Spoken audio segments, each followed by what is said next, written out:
जिस लड़की के लिए लड़के के घर वालों ने कहा यह तो गुंडी है, उन्होंने रिश्ता तोड़ दिया। समाज ने उंगली उठाई और नाना ने भी ताना मारा, जैसी माँ वैसी बेटी। लेकिन उसी दिन उसी घड़ी आरती ने कैमरे के सामने गुंडों से अकेले भिड़ी और देश के सबसे खतरनाक रैकेट का पर्दाफाश कर दिया। पर कहानी यहीं खत्म नहीं हुई। अगले ही पल एक कॉल आता है, अगर ये स्टोरी आगे बढ़ाई तो जिंदा नहीं बचोगी। आरती पूछती है, तुम हो कौन? जवाब आता, मैं हूँ चंद्रभान ठाकुर। लेकिन आरती मुस्कुराती है और फोन काट देती है। अब सवाल ये, क्या आरती जानती वो किससे भिड़ गई है, और क्या इस बार भी उसकी माँ की तरह उसकी भी आवाज हमेशा के लिए दबा दी जाएगी? जानने के लिए देखिए पूरी कहानी, जहाँ एक बेटी लड़ रही है अपने हक, अपने सच और अपने वजूद के लिए। एपिसोड की शुरुआत होती है जब लड़के वाले गणेश जी से पूछते हैं, आपकी नातिन का नाम क्या है? इसी बीच टीवी पर आरती की रिपोर्टिंग नजर में आती है। कहती है, मैं हूँ पत्रकार आरती, जो किसी के सामने झुकती नहीं, और आज मैं एक लड़कियों की तस्करी के रैकेट का पर्दाफाश करने आई हूँ। लड़के वाले गणेश से कहते हैं, आरती की कोई फोटो दिखाइए। गणेश जैसे ही आरती की तस्वीर दिखाता तभी लड़का टीवी स्क्रीन की तरफ इशारा करता, ये देखिए यही है वही लड़की, टीवी पर गुंडों से लड़ रही है और उन्हें सबक सिखा रही है। लाइव टीवी पर आरती का ऐसा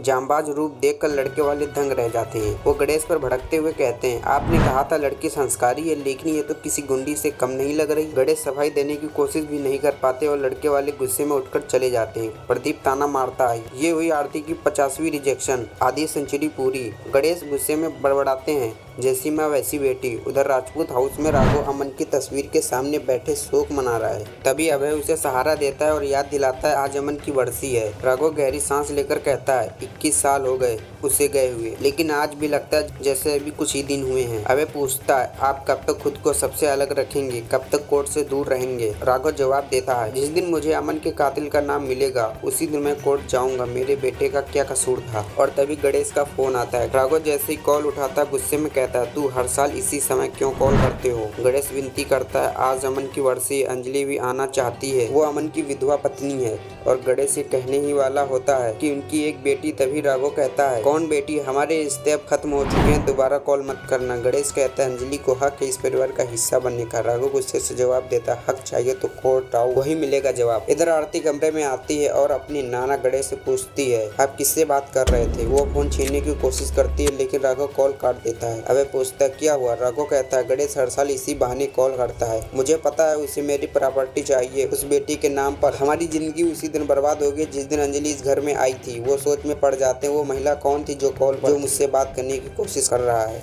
आरती अपनी नाना से फिर से पूछती है, आप हर साल इसी दिन किसी से बात क्यों करते हैं? प्लीज मुझे बताइए, क्या मेरे पापा के घर वालों से बात कर रहे थे? लेकिन गणेश टाल देते हैं, ये तुम्हारे जीवन की बात नहीं है। उसी वक्त सपना आती है और कहती है, अंजलि कुछ भी नहीं खा रही, कह रही है जब तक आरती नहीं खिलाएगी नहीं खाऊंगी। आरती शांत होती है और अंजलि को खाना खिलाने चली जाती है। एपिसोड समाप्त होता है। अगले एपिसोड में चंद्रभान एक न्यूज चैनल के एडिटर इन चीफ को धमकाता है और मजबूर करता है कि वो आरती को कॉल करे। कॉल पर चंद्रभान आरती को धमकाता है, इस स्मगलिंग स्टोरी को अब और आगे मत बढ़ाना। आरती निडर होकर पूछती है, तुम हो कौन? चंद्रभान जवाब देता है, मैं हूँ चंद्रभान ठाकुर। आरती बिना डर कॉल काट देती है। सपना पूछती, कौन था? आरती मुस्कुराकर जवाब देती, चंद्रभान ठाकुर मुझे धमकाने की कोशिश कर रहा था। सपना के तो होश उड़ जाते हैं। दोस्तों, जिसे अब तक पर्दे के पीछे से धमकाया जा रहा था, अब उसका नाम सामने आ चुका, चंद्रभान ठाकुर। आरती ने डरने के बजाय सीधा फोन काट दिया, लेकिन क्या वो जानती है वो किससे टकरा रही है? देखिए अगले एपिसोड में, जब आरती और चंद्रभान की जंग होगी आमने सामने।